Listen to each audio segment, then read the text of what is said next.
മറ്റു വാർത്തയിലേക്ക്. ഓപ്പറേഷൻ സിന്ദൂർ വിവരിക്കുന്നതിനായി പ്രത്യേക പാർലമെന്റ് സമ്മേളനം വിളിക്കുമെന്ന സൂചന. ജൂൺ 16 സമ്മേളനം വിളിക്കാനാണ് സാധ്യതയെന്നാണ് മനസ്സിലാക്കുന്നത്. ധനസുമോദ് സമ്മേളനം വിളിച്ചേക്കുമോ സർക്കാർ? നേരത്തെ തന്നെ രാഹുൽ ഗാന്ധി അടക്കമുള്ള ആളുകൾ എന്താണ് ശരിക്കും സംഭവിച്ചതെന്ന് വിശദീകരിക്കാൻ സമ്മേളനം ആവശ്യമുണ്ടെന്ന് പറയുമ്പോൾ ഗവൺമെന്റ് അത് നിരാകരിക്കുകയായിരുന്നു. ഇപ്പോൾ അങ്ങനെ ആലോചിക്കുന്നതിന്റെ സാഹചര്യം എന്താണ്?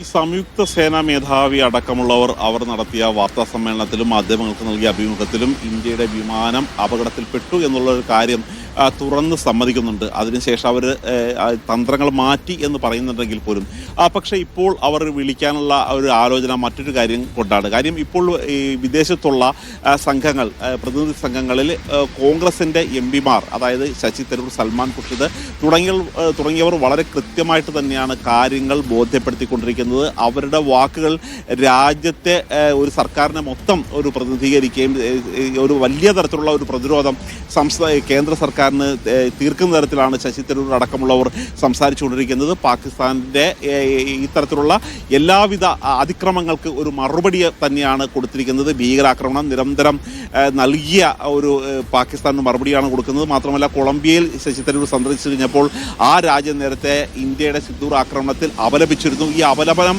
പിന്നീട് അവർ ശശി തരൂരിൻ്റെ സംഭാഷണത്തിന് ശേഷം പിൻവലിക്കുകയും ചെയ്തിരുന്നു.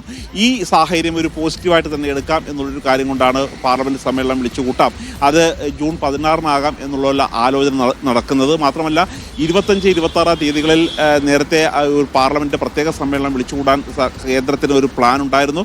അവർ പറയുന്നത് ഈ അടിയന്തരാവസ്ഥയുടെ 50ാം വാർഷികം എന്ന രീതിയിൽ വിളിച്ചുകൂട്ടാം എന്ന് തന്നെയായിരുന്നു. പക്ഷേ അതിനോട് കോൺഗ്രസ് വലിയ ശക്തമായ എതിർപ്പ് തന്നെയാണ് ഉയർത്തുന്നത്. ഈ സാഹചര്യത്തിൽ തന്നെയാണ് 16 തീയതി ഓപ്പറേഷൻ സിന്ദൂരുമായി ബന്ധപ്പെട്ട നടപടികൾ ആലോചിക്കാൻ വേണ്ടി പ്രത്യേക പാർലമെന്റ് സമ്മേളനം കൂട്ടുന്നതിന് വേണ്ടി കേന്ദ്രം ആലോചിക്കുന്നത്.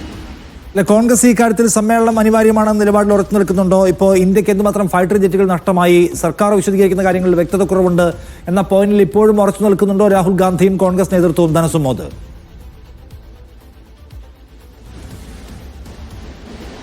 രാഹുൽ ഗാന്ധിയും മല്ലികാർജ്ജുന ഖാർഗെയും അവർ ഇന്നലെ സംസാരിച്ചപ്പോൾ പോലും പ്രധാനപ്പെട്ട യോഗങ്ങളിലെല്ലാം അവർ പറയുന്നത് ഈ പ്രത്യേക പാർലമെന്റ് സമ്മേളനം വിളിച്ചു കൂട്ടണം എന്ന് തന്നെയാണ്.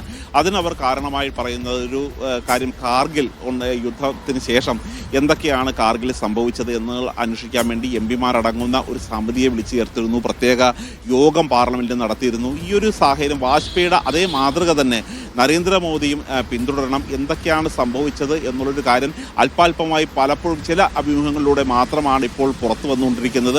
അത് പോരാ. കാര്യം, ഉത്തരവാദിത്തപ്പെട്ട രാഷ്ട്രീയ പാർട്ടികളുടെ അവരുടെ എംപിമാരെ വിളിച്ച് രാജ്യത്തോട് എന്തൊക്കെയാണ് സംഭവിച്ചത്, എന്തൊക്കെയാണ് നേട്ടം, എന്തൊക്കെയാണ് കോട്ടം, ഇനി എന്തൊക്കെ കാര്യങ്ങളാണ് ഈ രാജ്യം ചെയ്യേണ്ടത്, ഭീകരവാദത്തിനെതിരെ എന്തൊക്കെയാണ് ചെയ്യേണ്ടതെന്നുള്ള കാര്യം വിശദീകരിക്കേണ്ട ആവശ്യമുണ്ട്.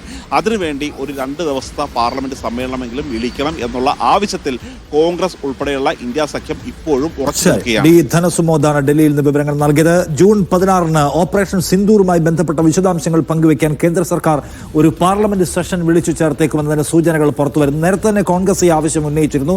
നമുക്ക് ഈ സംഘർഷത്തിൽ എന്തൊക്കെ നഷ്ടമായിട്ടുണ്ട്, എന്തൊക്കെ ടാർഗറ്റ്സ് നമുക്ക് അച്ചീവ് ചെയ്യാൻ കഴിയുന്നുണ്ട് എന്ന കാര്യത്തിൽ പാർലമെന്റിൽ നിങ്ങൾ ആധികാരികമായ ഒരു വിശദീകരണം രാജ്യത്തോടായി നൽകണമെന്നായിരുന്നു കോൺഗ്രസിന്റെ ആവശ്യം. അതിൽ തന്നെ ഫൈറ്റർ ജെറ്റുകൾ നഷ്ടമായി എന്ന് വലിയ തോതിൽ ഇന്ത്യക്കെതിരെ ക്യാമ്പയിൻ നടത്തുന്നു പാകിസ്ഥാൻ ലോകത്ത്. അപ്പോൾ അതിൽ ഒരു വസ്തുതാ വിവരണം ആവശ്യമുണ്ടെന്നായിരുന്നു കോൺഗ്രസിന്റെ ആവശ്യം. കഴിഞ്ഞ ദിവസം സംയുക്ത സൈനിക മേധാവി ബ്ലൂംബർഗിന് നൽകിയ അഭിമുഖത്തിൽ ഫൈറ്റർ ജെറ്റുകൾ നഷ്ടമായിട്ടുണ്ട് എന്ന് സമ്മതിക്കുന്നുണ്ട്. ഈ പശ്ചാത്തലത്തിൽ യോഗം വിളിക്കാൻ സർക്കാർ നിർബന്ധിതമാകുന്നു കൂടിയാണ് നമ്മൾ മനസ്സിലാക്കേണ്ടത്.